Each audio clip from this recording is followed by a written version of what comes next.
Assalamualaikum warahmatullahi wabarakatuh. Kami dari kelompok 7 ingin mempresentasikan tentang berpikir etis. Sebelumnya nama saya Randi Aditya Pratama, NIM 026. Nama saya Afifah Nabila dengan NIM 013. Nama saya Sekadi Putri Mazra dengan NIM 009. Nama saya Rizky Artadi dengan NIM 048. Nama saya Jonathan Spilarana Sakam dengan NIM 038.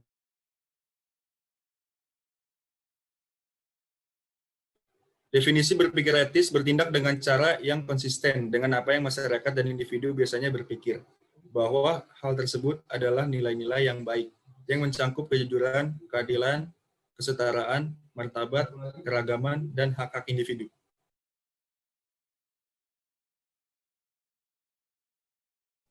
Tujuan dari berpikir etis adalah 1.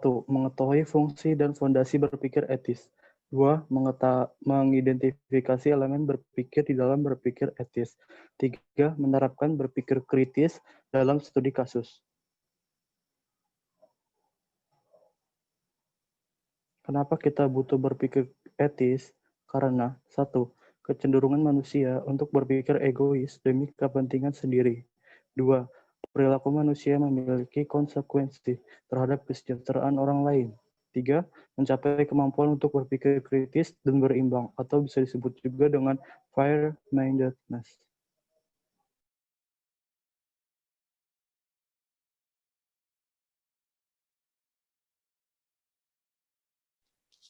Yang selanjutnya ada topik. Yang pertama, fungsi.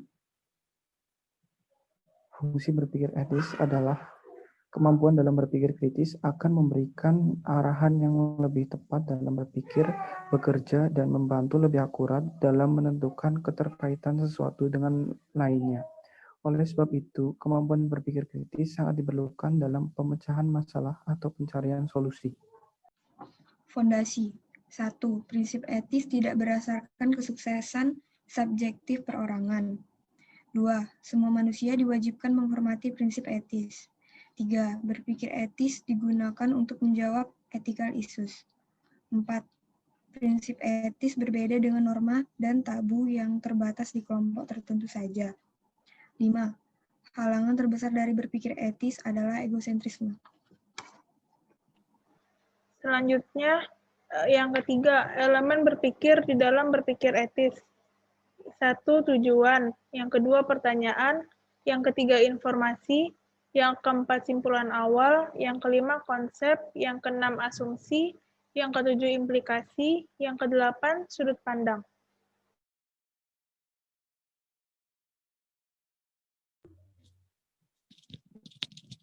Yang pertama ada tujuan, yaitu dalam tujuan kita harus memikirkan fokus kepada tujuan dengan jelas sesuai keinginan dan nilai. Contohnya, tujuan saya memilih UP adalah saya ingin dapat bekerja di PT Pertamina dan hanya di UP yang proyek ekonominya berkonsentrasi di salah satu bidang energi dan lingkungan. Yang kedua ada pertanyaan. Di pertanyaan, kita harus mengajukan pertanyaan dengan fokus yang jelas serta simpel.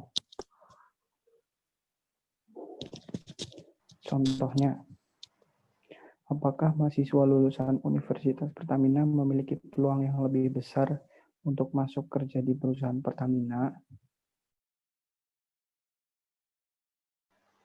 Selanjutnya, informasi. Informasi tentang pilihan tindakan kita ditekankan pada informasi yang membuat kita bisa menolong orang lain. Contohnya, misalkan kita bertemu dengan seseorang yang sedang tersesat di jalan dan orang itu bertanya arah jalan kepada kita, maka kita harus menunjukkan arah yang benar kepada orang tersebut agar dia bisa sampai di tempat tujuannya. Kemudian ada simpulan awal. Mempertimbangkan apa yang dapat menolong tanpa menyakiti orang lain. Contohnya, sebelum menolong orang lain, kita harus mempertimbangkan apakah tindakan yang kita lakukan akan bermanfaat bagi orang lain atau sebaliknya malah membahayakan bagi orang lain. Konsep. menggunakan konsep berkontribusi demi kebaikan orang lain.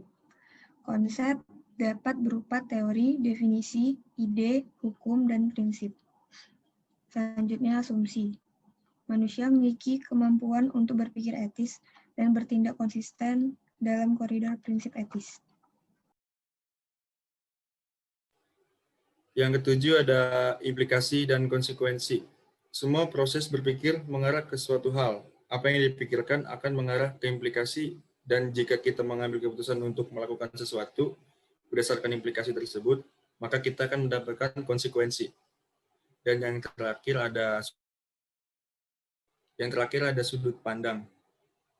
Cara memandang setiap individu pada fokus atau kecenderungan tertentu. Sekian dari kelompok kami. Bila ada kesalahan kata, mohon dimaafkan. Wabillahi taufiq wal hidayah. Wassalamualaikum warahmatullahi wabarakatuh.